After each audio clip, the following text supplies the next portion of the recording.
Siapa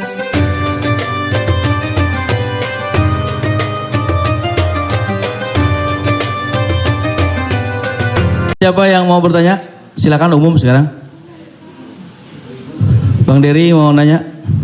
Oh, yang ibu-ibu aja, ibu-ibu. Pak.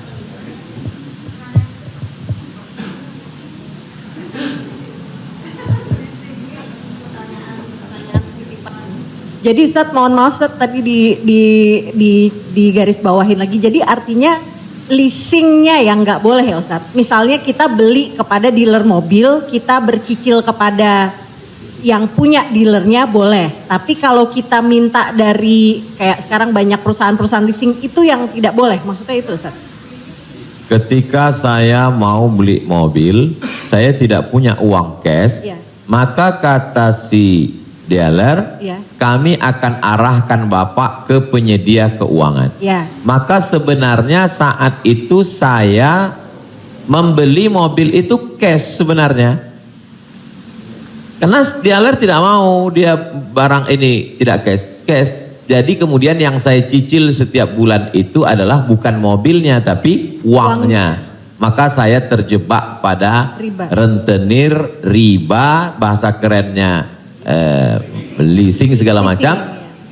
Inilah yang menyebabkan haramnya karena transaksinya adalah uang dengan uang. Lalu solusinya mana Ustadz? Bank syariah. Iya. Karena di bank syariah itu disitulah letak. Jadi orang yang tidak mengerti dia katakan sama aja bank syariah dengan konvensional, bedanya pegawainya pakai jilbab, masuknya assalamualaikum. Enggak. Perbedaan dalam jual beli dalam Islam itu adalah pada akadnya. Maka bank syariah membeli mobil itu milik bank syariah, maka saya membeli mobil itu secara cicil, akadnya adalah uang dengan barang. Wallahu a'lam. Satu lagi Ustadz, kalau beli emas secara online itu gimana Ustadz? Sebagian ulama mengatakan membeli emas secara online tidak langsung dan dicicil riba. Mengapa mereka mengatakan riba? Karena transaksi itu uang dengan uang. Oh, ini enggak uang dengan uang Ustadz. Ini Ustadz uang rupiah. Lalu kemudian yang jual ini kan emas. Di zaman Nabi enggak ada uang kertas. Di zaman Nabi hanya ada dua uang. Yang pertama dinar, uang emas. Yang kedua dirham, uang perak. Maka ketika saya beli emas tidak cash, maka sesungguhnya akadnya adalah uang dengan uang rupiah dengan uang emas. Itulah orang yang mengatakan nggak boleh beli emas kalau nggak cash karena transaksinya uang dengan uang. Tapi pendapat kedua mengatakan boleh beli emas kredit tidak cash. Kenapa? Karena zaman sekarang emas sebagai komoditi, emas sebagai barang, emas bukan sebagai uang. Dan fatwa Majelis Ulama, fatwa Ormas Islam kontemporer mengatakan boleh beli emas tidak cash karena emas zaman sekarang bukan uang.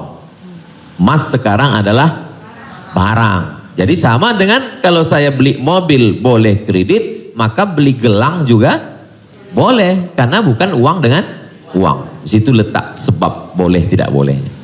Wallahu a'lam.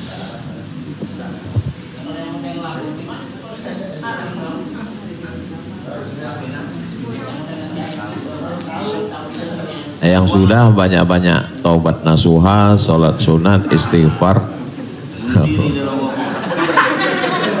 Kalau sedang dalam proses bisa dibom, ada aset yang bisa dijual untuk ngebom supaya selesai, juallah. Tapi kalau ini aset pokok tidak boleh jual rumah karena rumah pokok, sama seperti makan. Ini kalau saya jual aset ini saya bom meledak semua Ustadz. Ini Hiroshima Nagasaki hancur semua, maka nggak boleh. Azam tekad dalam hati, saya mencari nafkah, saya lunasi sampai habis, nanti setelah ini saya tobat berhenti. Tapi kalau bisa jual satu petak ini lalu ditutup ini, lakukanlah untuk melepaskan diri dari riba. Karena riba itu 5 ancamannya. Yang pertama, Alladzina ya'kuluna riba la yaqumuna illa kama yaqumul ladzi yatakhabbathu syaitanu minal mas. Orang yang makan riba nanti bangun bangkit dari kubur ketika di padang mahsyar seperti orang kerasukan setan. Yang kedua, ayyuma lahmin nabata min haramin fannaru aulabih. Setiap daging di badan tumbuh dari yang haram, maka tempatnya api neraka jahanam. Yang ketiga, orang kalau dia makan haram, maka doanya tidak dikabulkan Allah. Mat'amuhu haram, makanannya haram. Mashrabuhu haram, minumannya haram. Malbasuhu haram, pakaiannya haram. Wa ghuziya bil haram, dia diberi makanan haram. Anna yustajabulah, apakah mungkin doanya dikabulkan Allah? Yang ketiga, yang keempat, nasiyatin kazibatin khati'ah. Ubun-ubun, penipu, pembohong, pelaku dosa. Padahal yang berdosa itu tangan, yang berdosa itu mulut. Kenapa dikatakan ubun-ubun? Karena ternyata ada otak bagian depan yang selalu kita usap ketika sedang wudu. Disitulah pemikir. Otak ini berpikir ketika dia dapat semprotan darah. Darah itu menyembur dari jantung. Darah itu dari makanan. Sepiring makanan riba berubah menjadi setetes darah, disemburkan oleh jantung naik ke otak, isi otak haram, maka bawaannya mau haram saja. Gara-gara riba.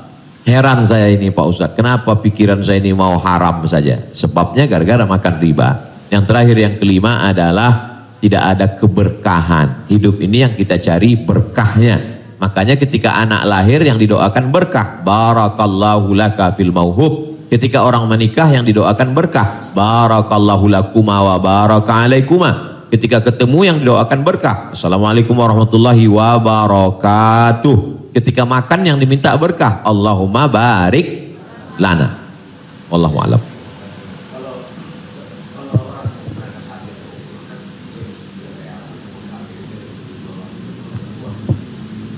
Transaksi uang dengan uang boleh dengan syarat yadan biadin, langsung cash. Maka ketika sampai di Makkah, saya keluarkan uang rupiah, saya katakan saya mau beli rial, langsung cash, boleh. Begitu juga membeli dolar. Saya sampai ke Maroko, saya beli dirham. Maka pemerintah Saudi Arabia tidak akan bisa mengizinkan buka money changer, uang, pertukaran uang ini kalau tidak ada fatwa dari ulama. Mereka amat sangat ketat. Jadi boleh tukar ini selama dia langsung dan cash di tempat itu, langsung jadi. Wallahu a'lam. Ustaz, Assalamualaikum. Ustaz,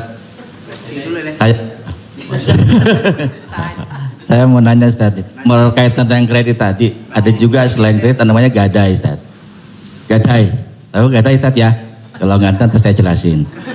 Biasanya zaman sekarang gini Ustaz, orang punya kendaraan, kemudian karena nggak punya uang digadaikan mobilnya misalnya sama orang itu. Itu termasuk itu riba atau gimana? Kalau gadai seperti itu. Imam yang paling tua di antara imam yang 4 itu namanya Imam Hanafi. Meninggal tahun 150 Hijrah. Suatu ketika dia berdiri di depan rumah orang. Dia ada panas terik, dia berdiri di depan rumah orang. Padahal di depan rumah itu ada atapnya dan ada pohon kayu. Lalu orang bertanya kepada Imam Hanafi, Imam Hanafi, kenapa kamu tidak mau berlindung di bawah atap yang punya rumah itu? Dan kenapa kamu tidak mau berlindung di bawah pohon kayu? Kan lebih baik berlindung daripada kena panas. Apa kata dia? Saya meminjamkan uang pada orang ini dengan sistem gadai, maka saya tidak mau mengambil keuntungan dari dia. Ayyuma lahmin kullu qardin jarra naf'an fahuwa riba. Setiap gadai pinjaman kalau kita ambil manfaat maka itu berarti riba. Tidak mau bernaung di bawah atap rumahnya karena itu dianggap sebagai manfaat. Jadi manfaat tidak hanya sebagai uang tapi juga manfaat sampai sekecil itu dia menjaga dirinya. Jadi gadai dalam Islam hukumnya boleh tapi jangan ambil manfaat dari gadai. Yang terjadi sekarang adalah orang mengambil manfaat dari gadai. Saya punya uang. Lalu kemudian ada orang mau pinjam uang. Saya tidak percaya dengan dia. Ustadz pinjam uang 100 juta. Saya nggak percaya. Kalau Ustadz nggak percaya, nih sawah saya 1 hektar. Ketika dia kasih sawahnya ke saya, maka sawah itu cukup sebagai jaminan. Tapi yang dilakukan orang sekarang adalah sawah itu dia tanam padi, dia ambil hasilnya. Hasilnya itu riba. Maka sekarang orang kaya makin kaya, yang miskin makin miskin. Bagaimana dia mau bisa menebus uangnya, orang sawah dia dipakai terus dan uangnya diambil. Maka yang punya uang makin kaya, yang minjam makin miskin. Padahal dalam Islam mestinya cukup suratnya saja dipegang. Kamu kalau mau garap sawah ini garaplah, nanti bayar hutangmu. Itu akhlak dalam Islam. Akhlak itu yang dihilangkan oleh riba. Riba ini sangat kejam. Wallahu a'lam.